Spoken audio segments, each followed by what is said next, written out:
आमे समस्ते जानिछे चलिबा आम स्वास्थ्य पई बहुत भल अटे किंतु खाली पादरे चलिबा द्वारा स्वास्थ्य पई मिली थाए आश्चर्यकर फायदा। तेबे चलंतु आज वीडियो रे मु आपनको कहबी खाली पादरे चलिबा द्वारा हमको केउ सब फायदा मिली थाए।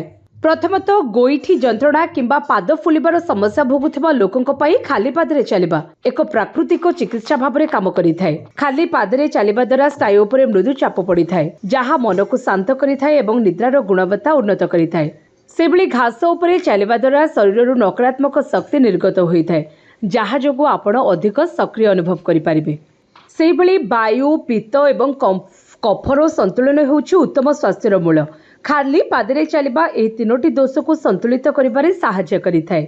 सकाळ किंबा संध्या हेउछि खाली पादरे चलिबार सर्वोत्तम समय। और खाली पादरे चलिबा पई सर्वोत्तम ऋतु हेउछि बसंत ऋतु बा फेब्रुआरी रु एप्रिल समय। एही ऋतुरे आम शरीर रे कफ दोष अधिक सक्रिय होइथाए। घास माटी किंबा बाली रे खाली पादरे चलिबा कफ को संतुलित करिथाए एवं शरीर को पुनर्जीवित करिथाए।